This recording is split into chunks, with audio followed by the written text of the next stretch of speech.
உணர்த்துகின்ற வீதியை விட இதைவிட அதிகமாக வாடிக்கொண்டிருக்கின்ற தமிழினத்தை, இலங்கையில் வாடிக்கொண்டிருக்கின்ற தமிழினத்தை காப்பாற்றுவதற்காக கூடியிருக்கின்ற உங்களுடைய ஆர்வத்தை, நீங்கள் மேற்கொண்டுள்ள அக்கறையை நான் எடுத்துள்ள தமிழர்களை வாழ்விக்கின்ற செயலுக்கான தீவிரத்தை காட்டுகின்ற வகையில் இந்த பெருந்தல் அமைதி ஆர்ப்பாட்டம் நடைபெற்றுக் கொண்டிருக்கிறது என்பதை எனக்கு முன்னால் பேசிய நம்முடைய தலைவர்கள், நண்பர்கள் எடுத்து காட்டியிருக்கின்றார்கள்.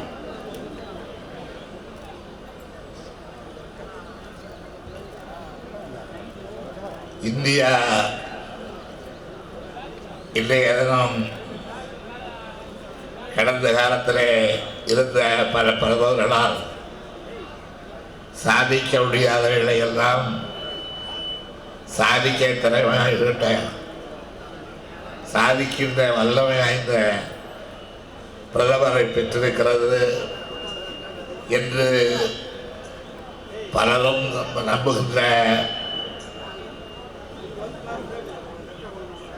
ஒரு பிரதமர் வாய்த்திருக்கான அந்த நம்பிக்கை நமக்கெல்லாம் இருந்த போதிலும் கூட அந்த பிரதமர் அண்மையிலே வெளியிட்ட கருத்தை, அதிலும் குறிப்பாக ஈழத்திலே இருந்து தமிழகத்திற்கு வந்து எந்த குழுவினரை சந்திக்கின்ற வாய்ப்பை பெற்றார்களோ அந்த குழுவினர் கொண்ட நம்பிக்கைக்கு ஏற்ற வகையில் இந்தியாவுடைய புதிய அரசும் நிச்சயமாக நடந்து கொள்ளும், நடப்பதற்கேற்ற சூழ்நிலைகளை உருவாக்கும் என்ற அந்த நம்பிக்கையை நாம் பெற்றுள்ள இந்த காலகட்டத்தில் கடந்த திராவிட முன்னேற்ற கழகமும் மற்ற தோழமை கட்சிகளும் இணைந்து இயக்குகின்ற டெசோ அமைப்பின் சார்பாக நிறைவேற்றப்பட்ட தீர்மானங்களை நினைவு கூர்ந்து அந்த தீர்மானத்தினுடைய மைய கருத்துக்களை புரிந்து கொண்டு உலகத் தமிழர்கள் ஆதரவு பெறுகின்ற வகையில், நம்பிக்கை பெறுகின்ற வகையில் தங்களுடைய செயல்பாடுகளை அமைக்க வேண்டும் என்று கேட்டுக்கொள்ளுகின்ற முறையில் இந்த நிகழ்ச்சியிலே எனக்கு முன்னால் பேசிய நம்முடைய விடுதலை ஆசிரியர், தமிழர் தலைவர் வீரமணி அவர்களும், தம்பி திருமாவளவன் அவர்களும் மற்றும் சுப வீரமணியன் அவர்களும் ஸ்டாலின் அவர்களும் தங்களுடைய கருத்துக்களை எல்லாம் எடுத்து கூறியிருக்கின்றார்கள். இவற்றை விட அதிகமான செய்திகளை உங்களுக்கு நான் இப்பொழுது சொல்லப்போவதில்லை, சொல்லவும் தேவையில்லை. ஏனென்றால் இந்த பிரச்சனை குறித்து நிறைவேற்றவில்லை. பல ஆண்டு காலமாக திராவிட இயக்கத்தின் சார்பாக உங்களோடு தொடர்பு கொண்ட போதெல்லாம் விளக்கங்களை தந்திருக்கின்றோம். நம்முடைய தமிழ்நாட்டிலே ஒரு பகுதி, இலங்கையிலே வளர்கின்ற பகுதி, அந்த பகுதியினர் எந்த அளவுக்கு இன்றைய தினம் அடிமைகளாய் தொழுபவர்களாய் வாழ வேண்டிய சூழல் ஏற்பட்டிருக்கிறது. இதற்கு விடிவு காலமே கிடையாதா? தமிழனாக பிறந்தால், அதுவும் அவர் இலங்கையிலே பிறந்தால், இலங்கை தமிழர் என்ற நிலைமையிலே வாழ வேண்டிய அளவிற்கு ஒரு நிலை ஏற்பட்டால் அவன் பொட்டுப்பூச்சிகளாய் புன்மை தேவைகளாய்த்தான் வாழ வேண்டுமா என்ற அந்த கேள்விக்கு எப்பொழுதுதான் நான் விளையாடப் போகிறோம் என்று விட்ட பெருமூச்சனுடைய அடையாளம்தான் இன்று நடைபெறுகின்ற இந்த அணிவகுப்பு. அணிவகுப்பு என்பதால் நான் படை கொண்டு இலங்கைக்கு செல்ல போகிறோம் என்பதல்ல. ஆனால் படை கொண்டு காட்டுகின்ற வல்லமையை விட அதிக வல்லமை நம்முடைய இயக்கங்களுக்கு உண்டு, நம்முடைய பேச்சுக்கு உண்டு, நம்முடைய செயலுக்கு உண்டு. நாம் பெரியார் வழியில், பேரறிஞர் அண்ணா வழியில், தமிழகத்திலே உள்ள தலைவர்கள் வழியில் இலங்கை தமிழரை காப்பாற்ற வேண்டும் என்று எடுத்த அந்த முடிவை நிறைவேற்றுகின்ற வகையில் தொடர்ந்து போராட வேண்டும். ஒரு போராட்டத்திலே தான் மக்கள் திரள் கலந்து எழுந்தால்தான் நான் கோரியது கிடைக்கும். இன்றைக்கு அடிமைப்பட்டு கிடக்கின்ற நமது இனம், அது நம்ம இந்தியாவுக்கு மிக அருகில் அடிமைப்பட்டு கிடக்கின்ற அந்த இனம் சிறிதத்தை இங்கே தமிழகத்தில் இருந்து நாம் அழைப்புகின்ற இந்த முழக்கம் எல்லாம் சிங்கள வெறியர்களுடைய காதுகளிலே விழுகிறதோ இல்லையோ, தமிழ் ஆர்வலர்களுடைய காதுகளிலேயாவது விழுந்தால் அவர்களுடைய ஒற்றுமை, அவர்களுடைய சக்தி, அவர்களுடைய வல்லமை நம்மை வழி நடத்தும் என்ற அந்த அளவிலே தான் நாம் தொடர்ந்து என்னதான் அடக்குமுறைகளுக்கு ஆளானாலும், சிறைத்தலை நேரிட்டாலும், சித்திரவதைகளை ஏற்றுக்கொள்ள வேண்டிய சூழலை உருவானாலும் அவைகளை எல்லாம் சாதாரணமாக மதித்து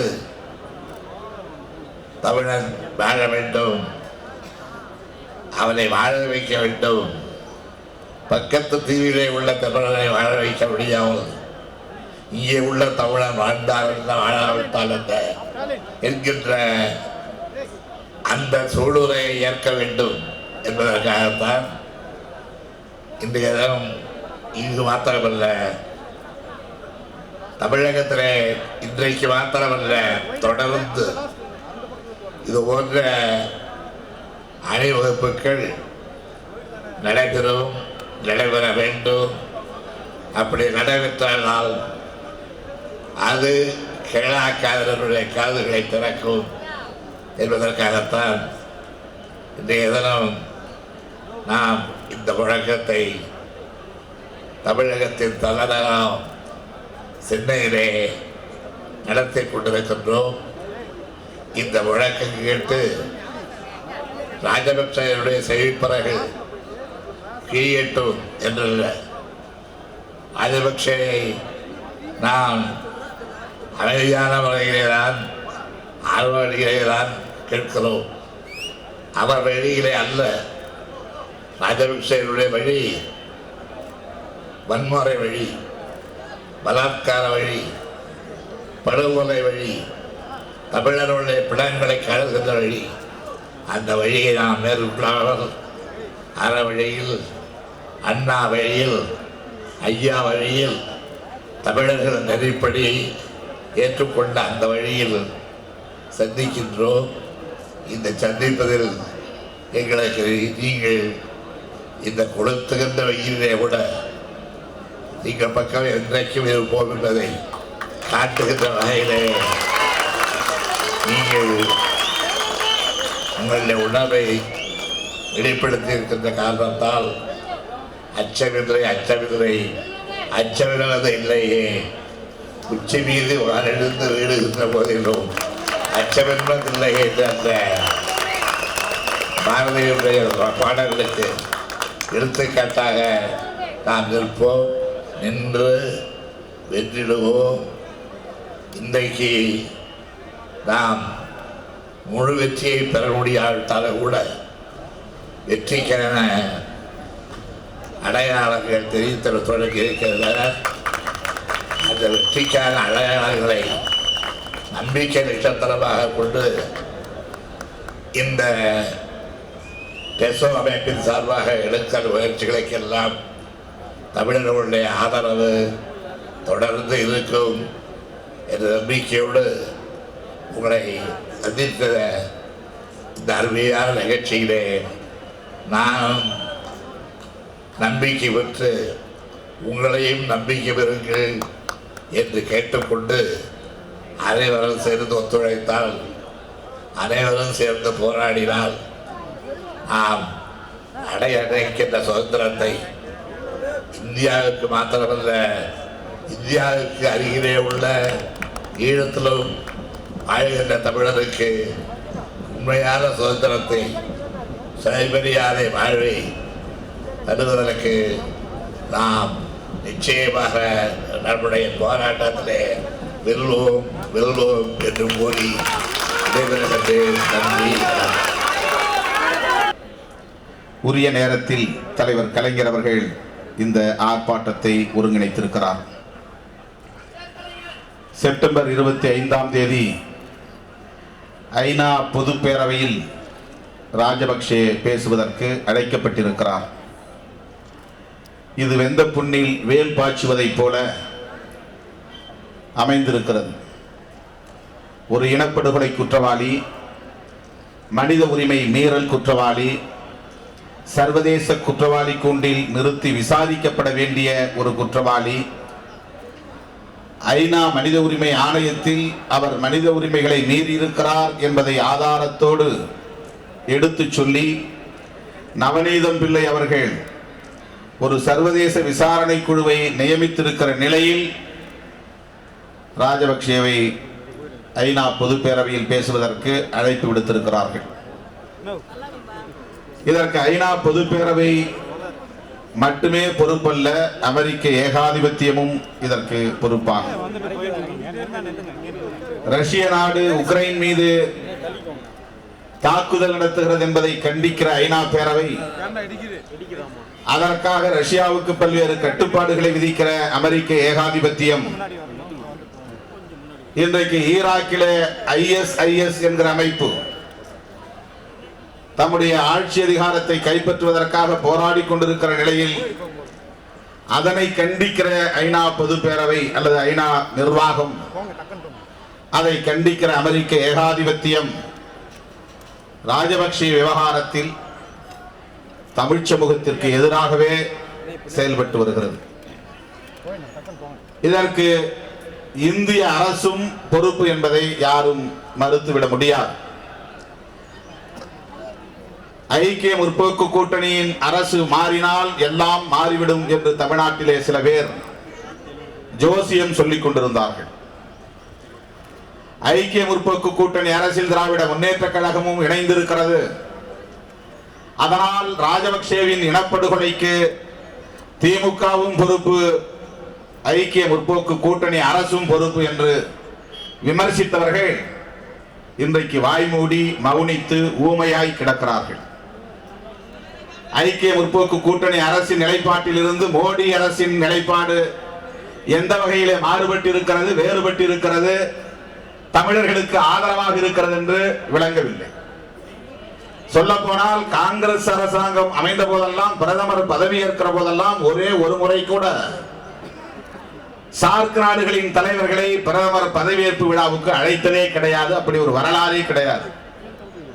ஆனால் மோடி பதவி ஏற்கும் போது இதுவரையில் வரலாற்றில் இல்லாத ஒரு புதுமையாக இவர் ஆட்சி பொறுப்பேற்ற பிறகு செய்திருக்கிற ஒரே புதுமை அதுதான். ராஜபக்சேவை அழைத்து அவர் முன்னிலையில் பதவி ஏற்றுக்கொண்டார். இது எவ்வளவு பெரிய கொடுமையான ஒரு நிகழ்வு. தமிழ்நாட்டிலே தமிழ் தேசியம் பேசுகிற தலைவர்கள், திராவிட முன்னேற்ற கழகத்தை விமர்சித்த தலைவர்கள், விடுதலை சிறுத்தைகளை விமர்சித்த தலைவர்கள், திராவிடர் கழகத்தையும் திராவிட இயக்க தமிழர் பேரவையும் விமர்சித்த தலைவர்கள் இன்றைக்கு வாய் திறந்து இதை பற்றி கண்டித்து பேசியிருக்கிறார்களா? மோடி அரசு ஈழத்தமிழர்களுக்கு ஆதரவாக என்ன நிலைப்பாட்டை எடுத்திருக்கிறது? கச்சத்தீவு தமிழர்களுக்கு சொந்தமானதில்லை என்று அபிடவிட் தாக்கல் செய்கிறார்கள் உச்ச நீதிமன்றத்தில். இதுதான் மோடி அரசு வந்தால் தமிழர்களுக்கு, ஈழத்தமிழர்களுக்கு, தமிழ்நாட்டு மீனவர்களுக்கு நல்லது நடக்கும் என்று சொன்ன நிலைமையா? எண்ணி பார்க்க வேண்டும். தமிழ்நாட்டு அரசியல் வரலாற்றிலே இல்லாத அளவுக்கு தமிழ்நாட்டு மீனவர்களின் நலன்கள் பாதிக்கப்படும் போதெல்லாம் தலைவர் கலைஞர் அவர்கள் அடுக்கடுக்கான போராட்டங்களை நடத்தியிருக்கிறார். அதை நாம் கடந்த 25 ஆண்டு கால 30 ஆண்டு கால அரசியலில் பார்த்து கொண்டிருக்கிறோம். அந்த அடிப்படையில் தான் தமிழ் தேசிய கூட்டமைப்பின் தலைவர் சம்பந்தம் அவர்களின் தலைமையிலே ஒரு குழு வந்து பிரதமர் மோடி அவர்களை சந்தித்தவுடன் அதில் உள்ள வரலாற்று முக்கியத்துவத்தை உணர்ந்து, தேவையை உணர்ந்து, தமிழ் ஈழத்து மக்களின் பாதுகாப்பை உணர்ந்து தலைவர் கலைஞர் அவர்கள் மறுபடியும் பெசோ அமைப்பை கூட்டி கலந்தாய்வு நடத்தியிருக்கிறார். மக்கள் மீது, மக்களின் நலனின் மீது அக்கறை இருக்கிற காரணத்தால் தான் தமிழ் தேசிய கூட்டமைப்பு தலைவர்கள் இங்கே வந்திருக்கிறார்கள். அவர்கள் எடுத்து வைக்கிற அந்த கோரிக்கைகளில் நியாயம் இருக்கிறது என்று உணர்ந்த காரணத்தால் தான் தலைவர் கலைஞர் இந்த ஆர்ப்பாட்டத்தை இன்றைக்கு ஒருங்கிணைத்திருக்கிறார். 5 ஆண்டுகள் நிறைவு பெற்று விட்டன. முள்ளிவாய்க்கால் படுகொலை நிகழ்ந்து 1 லட்சம் தமிழர்கள் ஒரே இடத்தில் படுகொலை செய்யப்பட்ட கொடூரம் நிகழ்ந்து இன்றைக்கும் அங்கே என்ன நிலைமை? சுமூக நிலைமை திரும்பி இருக்கிறதா? தமிழ் மக்கள் அமைதியாக வாழ்க்கை நடத்த முடிகிறதா? தமிழ்நாட்டு தமிழ் ஈழத்து பெண்கள் நிலைமை என்னவாக இருக்கிறது? கலாச்சார சீரழிவு திட்டமிட்டு திணிக்கப்படுகிறது. ஒவ்வொரு நாளும் ராணுவ மயமாக்கல் நடவடிக்கை அதிகரித்துக் கொண்டிருக்கிறது. வடக்கு கிழக்கு மாகாணங்களில் சிங்களர்களின் குடியேற்றம் இன்றைக்கு மேலும் அதிகரித்துக் கொண்டிருக்கிறது. இருட்டிலே தமிழீழ மக்கள் கண்ணீர் விட்டு கதறிக்கொண்டு கிடக்கிறார்கள். உலக வெளிச்சத்திலே இன்னும் வெளியே வரவில்லை. இப்படிப்பட்ட கொடுமையிலே அந்த மக்களுக்கு பாதுகாப்பு வழங்குவது யார்? கலாச்சார சீரழிவை தடுப்பது யார்? அந்த இளம் தலைமுறையை பாதுகாப்பது யார்? அனைவரையும் சிங்களமயமாக்கும் முயற்சியில் இருந்து தமிழினத்தை மீட்பது யார்? இந்த கேள்விக்கு ஒரே விடை தலைவர் கலைஞர், தலைவர் கலைஞர் என்பதுதான். அந்த அடிப்படையில் தான் தலைவர் கலைஞர் அவர்கள் இந்த 91 வயதிலும் தமிழினத்தின்பால் கொண்டிருக்கிற அக்கறையின் அடிப்படையில் பெசோ அமைப்பை மறுபடியும் கூட்டி இந்த மாபெரும் ஆர்ப்பாட்டத்தை தொடங்கி இருக்கிறார். செப்டம்பர் 25ஆம் தேதி ராஜபக்சே ஐநா பொது பேரவையில் கலந்து கொள்ளக்கூடாது, அதை எப்பாடுபட்டேனும் தடுத்தாக வேண்டும். இந்திய அரசு நினைத்தால் அதை தடுக்க முடியும். இந்திய அரசு வழிகாட்டுவதன் மூலம் தான் ஐநா பேரவை அதிலே முடிவெடுக்க முடியும். ஆகவே இந்திய அரசுக்கு, மோடி அரசுக்கு அழுத்தம் கொடுக்கக்கூடிய வகையிலே ஒரு தொடக்க முயற்சியாக இந்த ஆர்ப்பாட்டம் ஒருங்கிணைக்கப்பட்டிருக்கிறது. இது நாடு தழுவிய போராட்டமாக வலுப்பெற வேண்டும். செப்டம்பர் 25ஆம் தேதி ராஜபக்சே அந்த மாநாட்டில் கலந்து கொண்டு பேசுகிற வாய்ப்பை பெற்றால் சர்வதேச குற்றவாளி கூண்டில் நிறுத்தி விசாரிக்கக்கூடிய ஒரு சூழல் பாதிக்கப்படும். சிங்கள இன வெறியர்களுக்கு, ராஜபக்சே கும்பலுக்கு, அந்த கொலைகார கும்பலுக்கு பாதுகாப்பு கொடுக்கிற வகையிலே இந்திய அரசின் நிலைப்பாடு அமைந்திருக்கிறது. நவநீதம் பிள்ளை அவர்களின் முயற்சியால் சர்வதேச விசாரணை குழு நியமிக்கப்பட்டு அந்த விசாரணை குழுவில் இருக்கிறவர்கள் எல்லாம் சென்று அங்கே விசாரணை நடத்துவதற்கு விரும்பிய நேரத்தில் ராஜபக்சே என் நாட்டுக்குள் அனுமதிக்க முடியாது என்று ஆணவத்தோடு மறுதளித்திருக்கிறார். அப்படிப்பட்டவருக்கு அழைப்பு விடுத்திருக்கிறார்கள். ராஜபக்சே மறுதளிக்கலாம், ஆனால் இந்திய அரசு இலங்கையிலே எங்களை அனுமதிக்காவிட்டாலும் தமிழ்நாட்டிலே அமர்ந்து கொண்டு இந்தியாவிலே அமர்ந்து கொண்டு எங்களால் விசாரணை நடத்த முடியும் என்று அந்த விசாரணை குழு சொன்ன போது இங்கேயும் அனுமதிக்க முடியாது என்று இந்திய அரசு விசா வழங்க மறுத்திருக்கிறது. ஆகவே இந்திய அரசு சர்வதேச விசாரணை குழு இந்தியாவில் வந்து தங்கியிருந்து ஈழத்தில் நடந்த இனப்படுகொலை குறித்து உரிமை மீறல் குறித்து விசாரணை நடத்துவதற்கு ஏற்ற வகையில் அனுமதி வழங்க வேண்டும். இந்தியாவிலே தங்குவதற்கு விசா வழங்க வேண்டும். நம்முடைய கோரிக்கைகள் 4 கோரிக்கைகளுள் இதுவும் முக்கியமான கோரிக்கை. எனவே இந்த 4 கோரிக்கைகளையும் வென்றெடுக்கக்கூடிய வகையில் பல்லாயிரக்கணக்கான தமிழ் பெருங்குடி மக்கள் தலைவர் கலைஞரின் தலைமையிலே திரண்டு நின்று உலக கவனத்திற்கு இன்றைக்கு நாம் உரத்து வழங்குகிறோம். சர்வதேச சமூகத்தின் பார்வைக்கு இதை எடுத்துச் சொல்கிறோம். இனப்படுகொலை குற்றவாளி, மனித உரிமை குற்றவாளி, கொலைகார கும்பலின் தலைவன் ராஜபக்சே, ஈவிரக்கமற்ற இனப்படுகொலை வெறியன், சிங்கள ஹிட்லர் ஐநா பொதுப்பேரவையில் பேசக்கூடாது, பேசுவதற்கு அனுமதிக்க மாட்டோம். அவை பேச அனுமதிக்காத வகையில் தலைவரின் கலைஞரின் தலைமையில் தமிழ் இனம் திரண்டு முழுமூச்சோடு போராடும், தீவிரமாக போராடும். அந்த களத்தில் விடுதலை சிறுத்தைகள் தொடர்ந்து ஒற்ற துணையாய் நிற்போம் என்பதை சொல்லி ஈழம் வெல்லும், அதனை காலம் சொல்லும் என்று கூறி வாய்ப்புக்கு நன்றி கூறி நிறைவு செய்து விடைபெறுகிறேன். நன்றி, வணக்கம். கடந்த 26ஆம் தேதி நம்முடைய தலைவர் கலைஞர் அவர்கள் தலைமையில் கூடிய டெசோ அமைப்பின் சார்பில் 4 தீர்மானங்கள் நிறைவேற்றப்பட்டிருக்கின்றன. ஈழத் தமிழர்கள் பிரச்சனைக்கு அரசியல் தீர்வை கண்டிட வேண்டும். தமிழக மீனவர்கள் பிரச்சனைகளை நிரந்தரமான தீர்வினை ஏற்படுத்திட வேண்டும். ஐநா விசாரணை குழு இந்தியாவில் விசாரணையை மேற்கொள்ள அனுமதி தந்திட வேண்டும். ஐநா பொது உறுப்பினர் கூட்டத்தில் இலங்கை அரசின் சார்பில் யாரும் அதில் பங்கேற்க முடியாத ஒரு சூழ்நிலையை ஏற்படுத்தி தந்திட வேண்டும் என்ற 4 தீர்மானங்களை நிறைவேற்றி அதை மத்திய அரசுக்கு வலியுறுத்தக்கூடிய வகையில் இந்த பெருந்திரள் ஆர்ப்பாட்டம் நம்முடைய தலைவர் கலைஞர் அவர்கள் தலைமையில் நடைபெற்றுக் கொண்டிருக்கிறது. ஆக டெசோ அமைப்பு என்பது ஏதோ ஒரு அரசியல் நோக்கத்திற்காக அல்ல, குறிப்பாக இலங்கையில் இருக்கக்கூடிய தமிழர்களை காப்பாற்றிட மிச்சம் இருக்கக்கூடிய தமிழர்களுக்கு ஒரு வாழ்வை உருவாக்கி தந்திட தொடர்ந்து தலைவர் கலைஞர் தலைமையில் நடைபெறக்கூடிய இந்த டெசோ அமைப்பு தன்னுடைய உணர்வை, குரலை வெளிப்படுத்திக் கொண்டிருக்கிறது. இலங்கை அரசினுடைய சாசனத்தின் 13வது சட்ட திருத்தம் 1987ஆம் ஆண்டு பிரதமர் பொறுப்பில் இருந்த திரு ராஜீவ்காந்தி அவர்களுக்கும் அதேபோல் இலங்கை அதிபராக இருந்த ஜெயவர்தனாவுக்கும் ஏற்பட்ட ஒப்பந்தம் 27 ஆண்டுகளுக்கு முன்னால் போடப்பட்ட ஒப்பந்தம். ஆனால் அப்படி 27 ஆண்டுகளுக்கு முன்னால் போடப்பட்ட அந்த ஒப்பந்தம் இதுவரையில் நிறைவேற்றப்பட முடியாத ஒரு சூழ்நிலையில இருந்து கொண்டிருக்கிறது. அதன் காரணமாக இன்றைக்கு சொந்த நாட்டில தங்களுடைய தமிழர்கள் தங்களுடைய உரிமைகளை இழந்து உலக நாடுகளில் இன்றைக்கு அகதிகளாகவும் உயிர் வாழ்ந்து கொண்டிருக்கக்கூடிய கொடுமை நம்முடைய தமிழர்களுக்கு ஏற்பட்டிருக்கிறது. 13வது சட்ட திருத்தத்தில் சொல்லப்பட்டிருக்கக்கூடிய அதிகாரங்களை விட கூடுதலான அதிகாரங்களை வழங்குவேன் என்று இலங்கை அதிபர் ராஜபக்ஷ அவர்கள் உறுதி தந்தார்கள், வாக்குறுதி தந்தார்கள். ஆனால் அந்த வாக்குறுதிகளை ஒரு அங்கடம் கூட இன்றைக்கு அதை முன்னெடுத்து செல்லாத நிலையிலேதான் ராஜபக்ஷ இருந்து கொண்டிருக்கிறார். எனவே மீனவர்களுடைய பிரச்சனையை தீர்ப்பதிலும் ஐநா விசாரணையை அனுமதிப்பதிலும் தமிழர்களுக்கு ஆதரவாகவும் ஈழத் தமிழர்கள் விரும்பும் அரசியல் தீர்வை விரைவுபடுத்த வேண்டும் என்றும் நாம் இன்றைக்கு இந்த ஆர்ப்பாட்டத்தின் மூலமாக குரல் எழுப்பிக் கொண்டிருக்கிறோம்.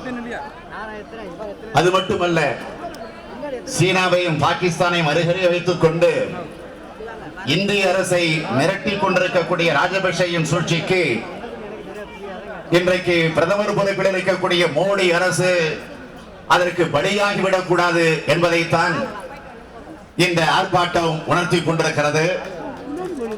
அதிலும் குறிப்பாக நம்முடைய தமிழக மீனவர்கள் இன்றைக்கு அவர்களுக்கு ஏற்பட்டிருக்கக்கூடிய இன்னல்கள், அவர்களிடத்திலிருந்து பதிக்கப்பட்டிருக்கக்கூடிய அந்த படகுகளை உடனடியாக ஒப்படைத்திட வேண்டும் என்றும் நாம் குரல் எழுப்பிக் கொண்டிருக்கிறோம். எனவே இந்த டெசோ அமைப்பு இன்று நடத்தக்கூடிய இந்த ஆர்ப்பாட்டம் வெற்றிகரமான ஆர்ப்பாட்டமாக அமைந்திட இது பயன்படும் என்ற அந்த நம்பிக்கையோடு உங்களுடைய உணர்வோடு என்னுடைய உணர்வையும் இங்கே வெளிப்படுத்தி வாய்ப்புக்கு நன்றி கூறி விடைபெறுகிறேன். நன்றி, வணக்கம். டெசோ சார்பாக நடைபெறக்கூடிய இந்த பெருந்திரள் ஆர்ப்பாட்டத்தினுடைய நோக்கம் என்ன என்பதை இங்கே நம்முடைய பொருளாளர் அவர்களும் டெசோவினுடைய உறுப்பினர்களான தோழர்களும் மிக சிறப்பாக சொல்லியிருக்கிறார்கள்.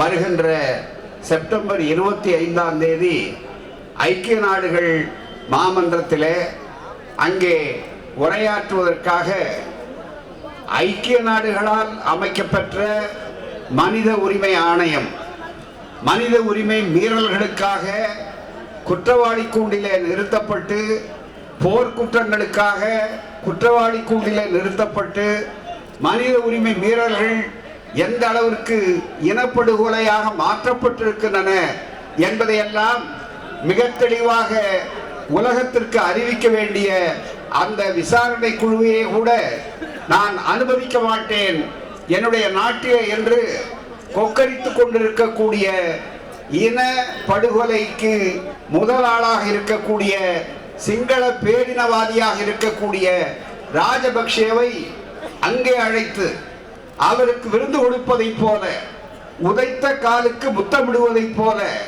அவர்கள் வேகமாக நீங்கள் இங்கே பேசுங்கள் என்று சொல்வது அங்கே அனித நாகரிகம், மனித உரிமை மீறல் மட்டுமல்ல, அதே நேரத்தில் ஈழத்தமிழர்களுக்கு அவர்களுடைய வாழ்வுரிமைக்கு பறித்த ஒருவருக்கு சிறப்பு செய்வது என்பது மனித உரிமைகளுக்கும் ஈழத்தமிழர்களுடைய வாழ்வுரிமைக்குமே எதிரான ஒரு போக்கு என்பதை டேசோ தலைவர் கலைஞர் அவர்களுடைய தலைமையிலே கூடிய டேசோ சுட்டிக்காட்டி இருக்கிறது.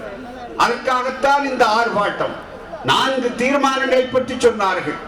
அரசியல் தீர்வு காணுகிறோம் என்று இந்திய அரசுக்கும் உலகத்திற்கு உத்தரவாதம் கொடுத்தாரே சிங்கள அதிபர் ராஜபக்சே, செய்தாரா? 2009 தீவிரவாதத்துக்கு எதிராகத்தான் நாங்கள் போர் தொடுத்திருக்கிறோம், ஈழ தமிழர்களுக்கு எதிராக அல்ல என்று சொன்னார்களே. அதே நேரத்திலே அந்த அரசு ஈழத்தமிழர்களை இதுவரையிலே வாழ வைத்திருக்கிறதா? நடந்த படுகொலை ஒரு பக்கத்திலே இருக்கட்டும், எஞ்சி இருக்கிற தமிழர்கள் அவர்களுடைய வாழ்வுரிமை என்பது எப்படிப்பட்ட நிலையிலே இருக்கிறது? ஒரு தேர்வு நடந்தது, தேர்தல் நடந்தது. அந்த தேர்தலிலே ஒரு தேர்ந்தெடுக்கப்பட்ட ஒரு அரசுக்கு கூட எந்த விதமான மரியாதையும் கொடுக்கவில்லை. அது மாத்திரமல்ல, ஏற்கனவே போட்ட ஒப்பந்தம் அரசியல் தீர்வு என்று சொல்லும் போது இங்கே சுட்டி காட்டினார்களே 13வது திருத்தம் என்று சொல்லி, அந்த 13வது சட்ட திருத்தத்தை கொண்டு வருவோம் என்பது ஜெயவர்தனே ராஜீவ் காந்தி, அதாவது இலங்கை இந்தியா இரு நபர்கள் ஒப்பந்தமாக இருந்தாலும் இரு அரசுகளுடைய ஒப்பந்தம். அப்படியானால் இந்திய அரசுக்கு அதை வலியுறுத்த வேண்டிய கடமையும் பொறுப்பும் இருக்கிறதா இல்லையா? இன்னும் கேட்டால் அந்த ஒப்பந்தமே கூட அவர்களுடைய எண்ணங்களை, அவருடைய உரிமைகளை பிரதிபலிக்கின்ற ஒப்பந்தம் அல்ல. குறைந்தபட்ச உரிமைகளை கூட மறுக்கின்ற ஒரு நிலை. ஆனால் யானை பசிக்கு சோளப்பொரி என்று சொல்வதைப் போல அதை கூட கொடுக்க மாட்டேன் என்று தெளிவாக சொல்லுகின்ற போக்கு, அரசியல் தீர்வுக்கு நாங்கள் உடன்பட மாட்டோம், இவர்களெல்லாம் அடிமைகளாக அழிக்கப்பட வேண்டியவர்களாகத்தான் ஈழத்தமிழர்களை நாங்கள் கருதுகிறோம், இரண்டாந்தர குடிமக்களாக கூட கருதவில்லை, அவர்கள் வாழவே உரிமையற்றவர்கள் என்று ஆக்குகிறோம் என்பதுதான் இலங்கை அரசினுடைய இன்றைய போக்காக இருக்கிறது. ஒரு பக்கத்திலே போர்க்குற்றம், இன்னொரு பக்கத்திலே எஞ்சி வாழக்கூடியவர்களை கூட வாழ முடியாத நிலை. அது மட்டுமல்ல, இங்கே இருந்து அண்டை நாடு எந்த இந்தியாவிலே இருந்து 50,000 கோடிகளை நம்முடைய பணத்தை எல்லாம் அங்கே கொடுத்து அவர்களுக்கு மீண்டும் ஒரு புது வாழ்வு தருகிறோம் என்பதற்காக இந்திய அரசு ஏதோ தாராளமாக கொட்டி கொடுத்தது முந்தைய அரசு என்ற அளவிலே அங்கே நடந்து கொண்டிருக்கிறது. அது யாருக்கு பயன்படுகிறது? அந்த குடியேற்றங்கள் சிங்கள குடியேற்றங்களாக மாறிக்கொண்டிருக்கின்றன. அந்த தமிழர்களுக்கு புதுவாழ்வு வருவதற்கு அங்கு வாய்ப்பு கிடையாது. அங்கு தேர்ந்தெடுக்கப்பட்ட ஒரு அரசுக்கு உரிமையே கிடையாது. இவை எல்லாவற்றையும் விட மோசம், பக்கத்து நாடு இவ்வளவு உதவி செய்கிற நாடு, அந்த நாட்டிலே இருந்து நம்முடைய மீனவர்கள் அவர்கள் தினசரி மீன்பிடி தொழிலை தவிர வேறு வாழ்வாதாரத்தை அறியாதவர்கள் என்று சொல்கிற நேரத்திலே அவர்கள் சென்று தங்களுடைய படகுகள் மூலமாகத்தான் மீன் பிடிப்பார்கள். அது மட்டுமல்ல, அது தரையல்ல, கோடு போட்டு வேலி போட்டு இதற்கு அப்பால் தாண்டாதீர்கள் என்று சொல்வதற்கு நிலத்திலே வரையப்பட்டது அல்ல, மாறாக கடல் அலையின் மூலமாக என்று சொல்லும் போது அவர்கள் தங்களுடைய எல்லையை தாண்டி சில நேரங்களிலே காற்றடிக்க, புயலினால், சூறாவளியினால் அவர்கள் செல்லக்கூடிய சூழ்நிலை ஏற்பட்டது என்றால் அவர்களுடைய படகுகளை பறித்து 63 படகுகள் இன்றைக்கும் பிடித்து வைக்கப்பட்டிருக்கிறது. நண்பர்கள் இங்கே சுட்டிக்காட்டியதை போல ஏதோ மோடி அரசு வந்தால் எல்லாமே சர்வரோக நிவாரணியாக அது முடிந்துவிடும் என்றெல்லாம் சொல்லி பார்த்தார்கள். ஆனால் என்ன நடந்தது? நம்முடைய நாட்டில் சொல்வார்கள், ஒட்டை கூத்தன் பாட்டுக்கு இரட்டை தாழ்பால் என்று. அதுபோலத்தான் இப்போது மிகப்பெரிய வசதியாக போன அரசு திராவிட முன்னேற்ற கழகம் அடிக்கடி ஐக்கிய முற்போக்கு கூட்டணி அரசிலே அங்க வகித்த காரணத்தாலே, மிகப்பெரிய அளவிற்கு அழுத்தம் கொடுத்த காரணத்தாலே சில அளவிற்காவது உரிமைகளை அவர்கள் பெற்றார்கள். திராவிட முன்னேற்ற கழகம் ஐக்கிய முற்போக்கு கூட்டணியிலே இருந்து ஏன் விலகியது? விலகியதற்கு என்ன காரணம்? மக்களுக்கு மறதி அதிகம், அவர்கள் தெரிந்து கொள்ள வேண்டும். வேறு எந்த பிரச்சனைக்காகவும் அவர்கள் விலகவில்லை. ஈழத்தமிழர்கள் பிரச்சனைக்காகத்தான் ஐக்கிய முற்போக்கு கூட்டணியில் இருந்து திராவிட முன்னேற்ற கழகம் விலகி ஒரு மிகப்பெரிய வரலாற்றை உருவாக்கியது. இதை உலகம் மறந்து விடாது. அப்படிப்பட்ட சூழ்நிலையிலே இன்றைக்கு நாங்கள் வந்தால் அதை செய்வோம் இதை செய்வோம் என்று அளந்தார்களே, இன்றைக்கு எதை செய்தார்கள்? இன்னும் கேட்டால் இந்திய அரசுக்கும் இலங்கை அரசுக்கும் வேறுபாடு இல்லை என்று சொல்வதை போல மனித உரிமை மீறல்கள் என்று வருகிற நேரத்தில் அந்த மனித உரிமை மீறல்களை அதனாலே பாதிக்கப்பட்டவர்கள், போர் குற்றங்களினாலே பாதிக்கப்பட்டவர்கள் உலகமெங்கும் இருக்கிறார்கள், இந்தியாவிலும் இருக்கிறார்கள், அண்டை நாடு இங்குதான் உயிர் தப்பி வாடுகிறார்கள். ஆக அவரிடத்திலே சென்று சாட்சியங்களாக பதிவு செய்ய வேண்டும் என்று அந்த குழு வருகிற நேரத்தில் அந்த குழுவை நாங்கள் அனுமதிக்க மாட்டோம் என்று ஈழத்திலே இருக்கிற ராஜபக்ஷே அரசு சொல்லுகிறது என்றால் அது நியாயமில்லாவிட்டாலும் புரிகிறது. ஆனால் இங்கே இருக்கிற மோடி அரசு, இங்கே இருக்கிற இந்திய அரசு, இங்கே இருக்கிற மத்திய அரசு நாங்கள் வந்தால் மாற்றி விடுவோம், எல்லாம் முந்தைய அரசினாலே தான் என்று சொல்லி பதவிக்கு வந்து 100 நாள் ஆகிவிட்டது.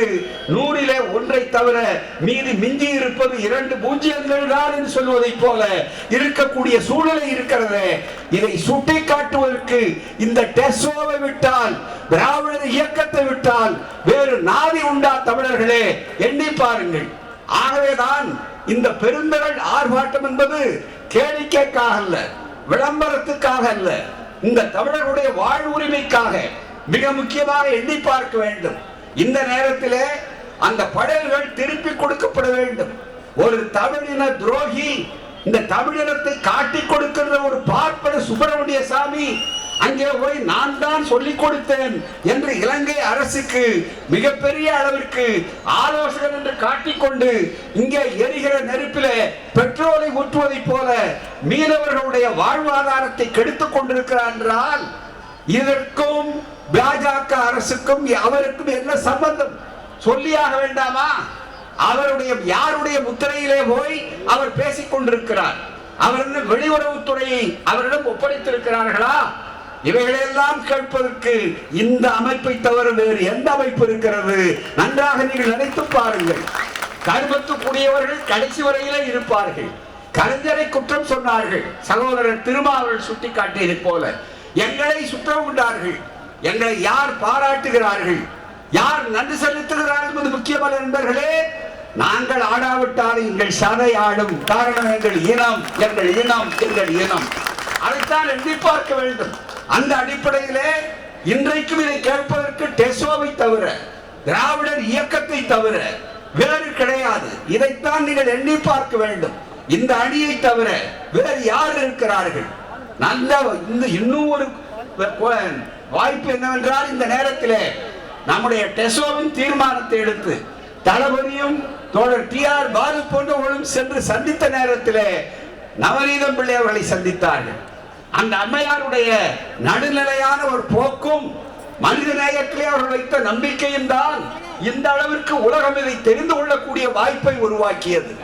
அந்த அம்மையார் 2 நாட்களுக்கு முன்னாலே பதவியிலே இருந்து ஓய்வு பெற்று விட்டார். இந்த டெசோவின் சார்பிலே அவர்களுக்கு நம்முடைய நெஞ்சார்ந்த நன்றியை பதிவு செய்ய விரும்புகிறோம். ஏனென்றால் அப்படிப்பட்டவருடைய அந்த மனிதாபிமானம் மிக்க ஒரு போக்குதான் இந்த வாய்ப்பை உருவாக்கியது. அதே போல நீங்கள் நினைத்து பாருங்கள், எதற்காக ஐநாவை அவமானப்படுத்தியது? மற்ற பிரச்சனைகளை விட்டு விடுங்கள். ஐநா குழுவே என்னுடைய நாட்டுக்குள்ளே வரக்கூடாதுன்னு சொன்னவனை அழைத்து அங்கே பேச வைத்திருக்கிறார்கள். அது மட்டுமல்ல, கடந்த ஒரு வாரமாக ராஜபக்சே அமெரிக்காவிலே இருக்கிறார். எதற்காக சென்றிருக்கிறார்? யாரிடம் பேசி இருக்கிறார்? இந்த தகவல்கள் எதுவுமே சரியாக வரவில்லை. அது மட்டுமே அல்ல, அதே நேரத்தில் இன்னொன்றும் நீங்கள் தெரிந்து கொள்ள வேண்டும். சீனா சிங்களவிற்கு, இந்திய அரசுக்கு சொல்லுகிறோம், இறையாண்மையை பற்றி பேசிக் கொண்டிருக்கிறவர்களுக்கு சொல்லுகிறோம், நீங்கள் கண்ணை மூடிக்கொண்டிருக்க மாட்டீர்கள். எங்களை விட உங்களுக்கு காதுகள் அதிகம். எனவே நீங்கள் புரிந்து கொள்ள வேண்டும். $500 பில்லியன் சீனா இப்போது வழங்கி இருக்கிறது. சில நாட்களுக்கு முன்னாலே இலங்கைக்கு, ராஜபக்சேவுக்கு. அங்கே என்ன நடக்கிறது எண்ணி பார்க்க வேண்டாமா?